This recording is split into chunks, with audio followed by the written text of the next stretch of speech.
Okay, guys, we are on live. We are still working Pasha Bereshit, right? In the beginning of the chapter, there's a verse which doesn't really make sense. The verse says, Vayomer Elohim yehi or vayeh or. Hashem said, let there be light. And there was light. Vayar Elohim et haor ki tov. And Hashem saw that the light was good. Vayivdel Elohim ben haor u ben hachoshech. So Hashem went ahead and He separated the light and the darkness. Now, is anyone bothered by that statement in the Torah? Are you guys picking up on anything? I'll emphasize what I'm focusing on. It says, Vayar Elohim et haor ki tov. Hashem saw that the light was good. When you're telling me that something is good, that means opposite of it is bad. Yes? So I think Rabbi David was mentioning this on Friday. Okay, that means darkness is, it could be implied that darkness is bad. Correct. Right? But I don't know for the reasoning behind it. But okay. But do you guys hear the question? You have to, in order to understand the answer, you have to know the question very well. The Torah tells you, we read it every single year, we go back and over it.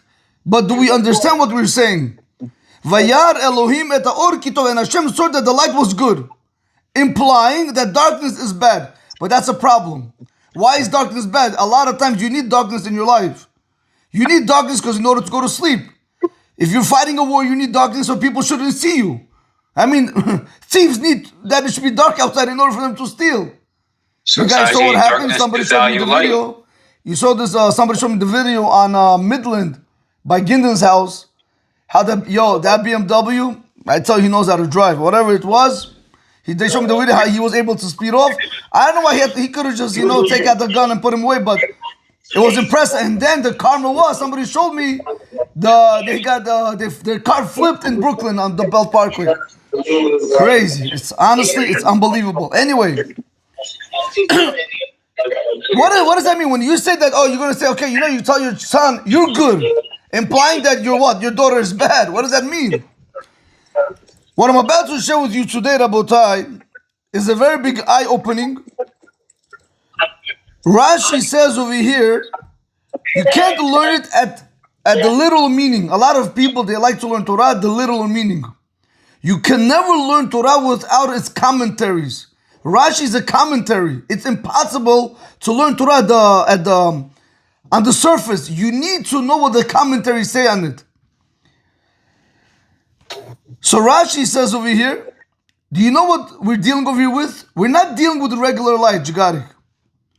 We're dealing over here with the light, which is in Hebrew is called the Or HaGanuz, which was hidden. This light that was created in the beginning, on the first day of creation, you know what you were able to do with that light? You were able to use that light to see from one end of the world to the next end of the world. Can you imagine? It's like an X-ray machine. You're able to see through the world from one end to the another end. What happened? Rashi says, Rashi says, you know what Hashem said? He saw that it was not fitting that the wicked should have the use of this light. Can you imagine, Jagarik? You give a guy this telescope that you're able to see through the houses. What do you think he's going to start looking for? He's looking for girls, what they're doing. You ever seen these people, these perverts in stores, they put cameras where the women are changing. You give people the wrong tools, they're going to use it for the wrong reasons. So Rashi says over here, what did he do? Because of the Rishaim, Hashem took the light away. So He separated for the righteous people for the future. In the future, they're going to be able to benefit from that light. Guys, can I just try to, I don't know how many of you guys are able to relate to what I'm saying. I'm going to try to make it a little bit more practical. Jack, first class Jack. You good there, Jack? What's up, Rabbi? You hear what I'm asking you or no? You didn't ask me. You said I'm going to ask. You didn't ask. But I'm saying you hear what's going on? Yes, I do. Now I want to explain to you like this. You know, when a person goes on a kosher beach, correct? Where there's only men, right? For example, and you wanna get a tan from the sun. How much benefit, how much pleasure do you get from the sun? Or even on a regular day when it's a beautiful weather outside, do you get pleasure? Absolutely. You look how beautiful it is. No, the trees, flourish. It's beautiful. The weather is nice. You don't got to put on the jackets on the kids. Can you imagine Hashem, who created the sun, how much more greater is He in His greatness, which we can never fathom, we can never understand. No matter how much we're going to try to understand how big Hashem is, we won't be able to reach a drop in the ocean because He's so big. One of the rabbis gave a very nice parable. People want to see Hashem. You can't even look at the sun, you want to see Hashem. You try to look at the sun with your own eyes, it's going to get burnt. Yes, you got to get with me. So why am I telling you this? Can you imagine if the sun gives you such a benefit in this world, such pleasure we get a lot of benefits from it. What's going to be with this light that Hashem put away? It's 1,000,000 times greater than the sun. You guys are with me, Jigarik? And a lot more pleasurable, right? Yes, much more. Listen, if I'm able to see with that light from one end of the world to the next, that's an unbelievable thing. Right. You know, you could see if Mandani is going to win or he's going to die. You could see this thing, correct? You'll be able, if from one end to the world, I mean, not necessarily that, but you get it where he's, whatever. Now watch this. I want to share with you something like this. Comes Rabbi Abba Jerel, the father, and he asks a question. How is it fair to the tzaddikim, to the righteous people that want to do that want to go in the ways of God? How is it fair to them that Hashem took away something that the evil people were not deserving? How is it fair? You're supposed to go to Six Flags. You tell your daughter, your son, we're going to Six Flags. One of your kids acts up. The next day you say nobody's going. What do you mean nobody's going? What? So let them stay home and everybody goes. What do you mean nobody's going? Why should other children be responsible for the other brother's mistake? Why should the righteous people be responsible for the ways of the evildoer? Doesn't make sense. Are you guys with me? Yep. So comes the Baal Shem Tov. The Baal Shem Tov says something beautiful. The Baal Shem Tov, he says, you have to try to relearn this piece of Gemara, this piece of Rashi. Why? The Baal Shem Tov says you can't do that. Listen, just because of one person doing bad, you cannot punish the whole community. Take matters go punish him. But doesn't mean you have to punish everybody, correct? Your wife, I know your wife doesn't do it, but even though but we're going to speak about it. Somebody told me, it's crazy. Somebody said to me, Rabbi, I had such a bad day. No, I'm sorry. He said, Rabbi, I had such a good day, but that day turned bad so fast that I had to slap my kids because of that. I said, what happened? He said, everything was fine. The second I walk in the house, my wife, blah, blah, blah, blah, blah, blah, blah, blah. She started screaming at me. She got me to such a temperament. I got upset at her, but I took it out on the kids. But what do the kids do? What do the kids do? Nothing. But that comes, so we can't learn it like that. We can't learn this Rashi. Because of the evildoers, the righteous get punished. No, he wants to, I'll tell you what happened. You know what happened? Hashem really took away the light. Michael, listen to this beautiful novelty. Hashem took away the light. But you know where he says where he put it? Can I read it for you guys? He says like this.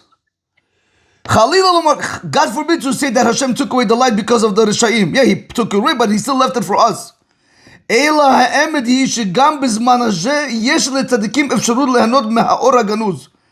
The righteous people today in this world that they're still alive, there is possible for them to still benefit from this hidden light. Can somebody tell me how? If you know the answer, if I told you this before, please don't say it.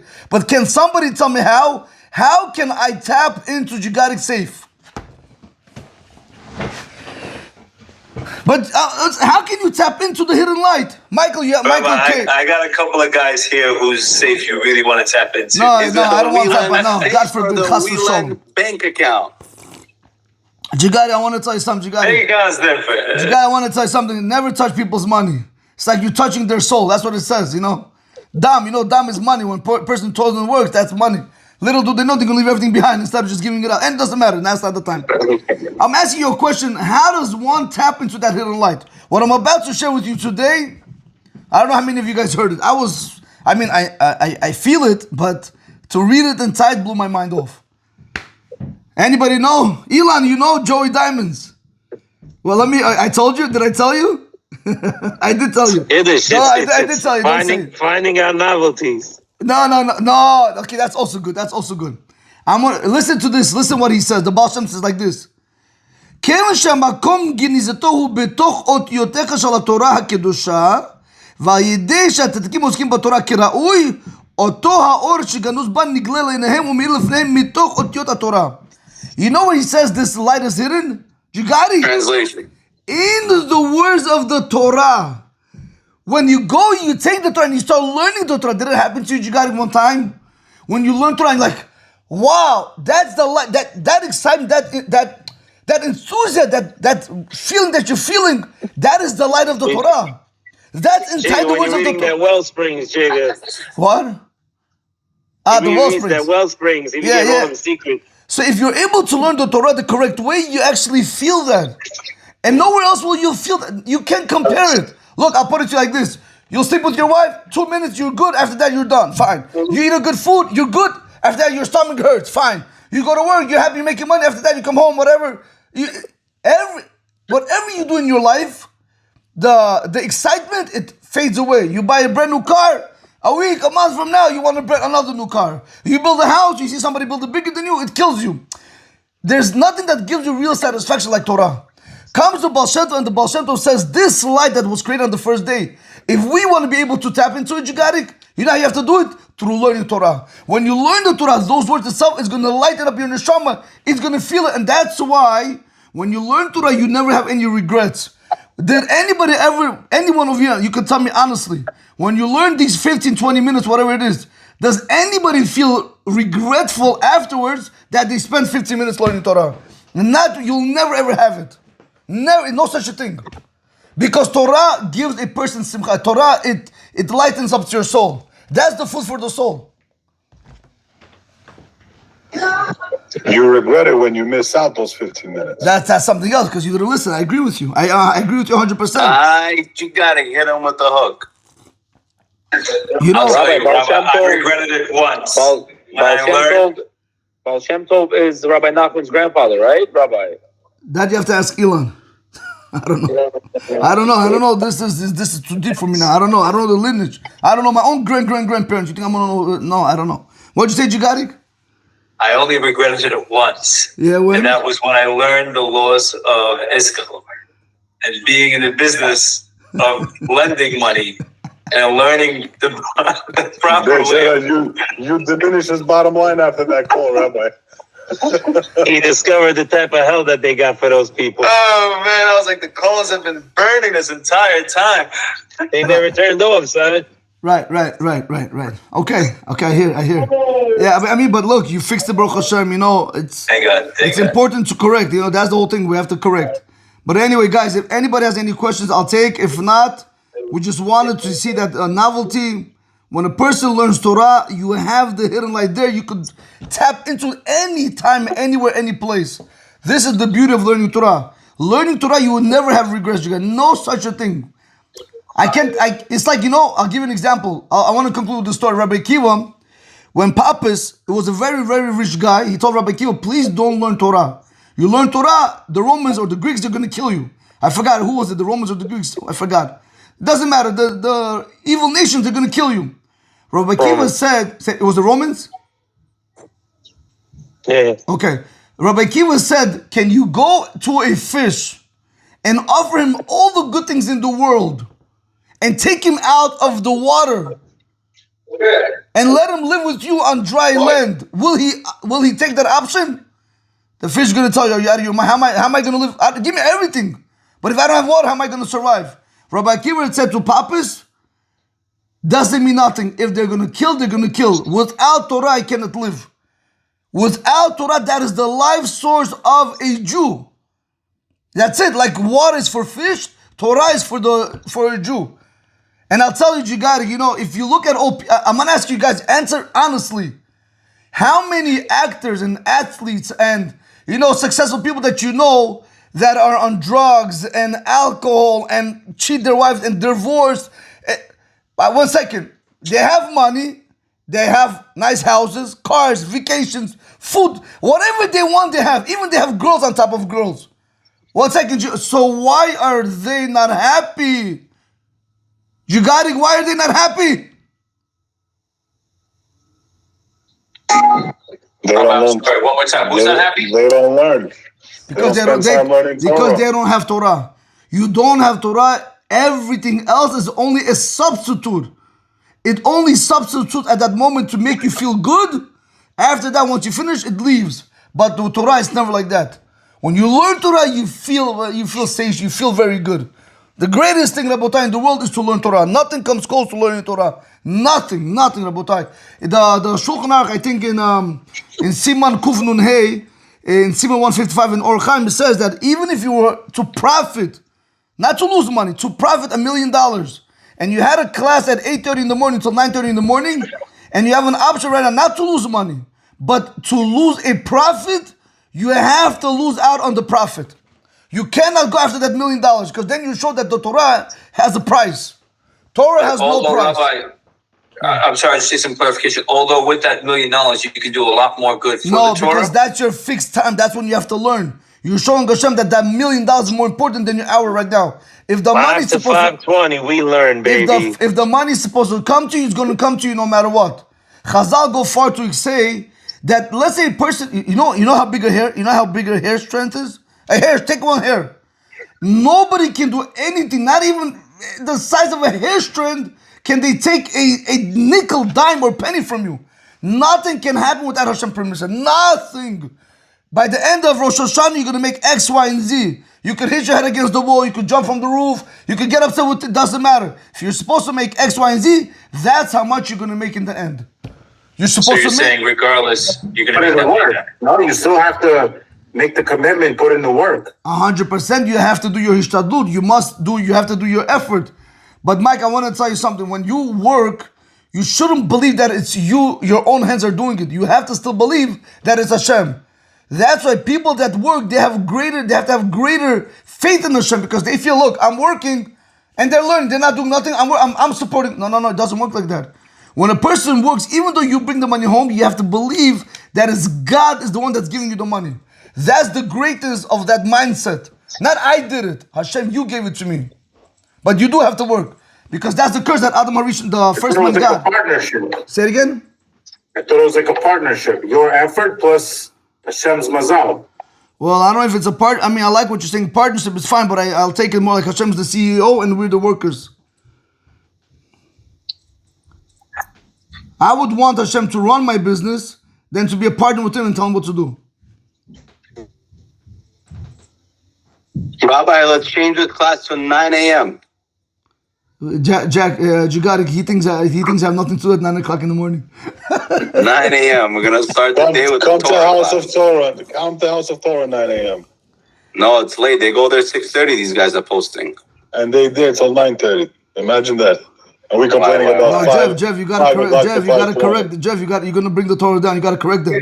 It's from 5:30 to 11:15 p.m. Jacob. You gotta correct that, Jeff. Why? Who learns till 9:30? It's embarrassment to learn till All day, 9:30. baby.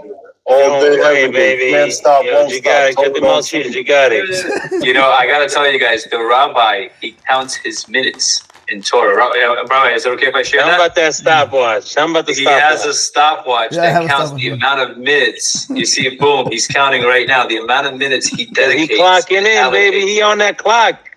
Because Rabotai, He you guys getting have. paid. You guys have to see, I'll tell you something. This helps me very much to control and maintain my time. I don't allow other people to get into my learning schedule, because of this, because I know I have to do X amount of hours every single day. Like, you have to work, 8 hours, 10 hours a day. I have the same thing. I have to do it. And so this one can call me. This one, all questions after 6:30. From 6:30 till 8:30. And after that, I have to go back to learn. So, yeah. So you gotta maintain your schedule. Yeah, otherwise, somebody else is going to maintain it for you. And you don't want that, Jack. You don't want your wife running your schedule. That's not going to be so good. Hold on, I can't hear you. Let me take my glasses off. Whose wife runs whose schedule here? I wish his wife could see this right now. Jack, I want to tell you, my grandfather, he used to have a saying in Russian, "Kromi Boga adnavo nikavo kromi Boga adnavo ni boyuсь nikavo," right? Besides God, I'm not afraid of anybody. So I used to say to him, say it in front of my grandmother. He used to always hit me. He says, "You want to cause problems? She's an exception." Everybody's afraid of their wife to some extent, to one extent or the other. I don't know why you have to be afraid of her, but like Jack, I wouldn't say afraid, but I would say respectful. Respectful. Okay. Be respectful. Respectful. Not okay. afraid. Right. That's good. Israel, Chongway, Israel. I don't know. Respectful sounds like a scary word, Rob. Are we done here today? Okay, Rabbi, guys. thank you so much. No, but have a On great point day. as always. I'll see you guys Belineder Be'ezrat Hashem tomorrow. Thank you, Rabbi John. Bezrat Hashem. Thank you guys. Have a good Enjoy, day. guys. Bye, everyone. Good day, Thank you. good day. Bye, guys. Take care, Rabbi. Bye, guys.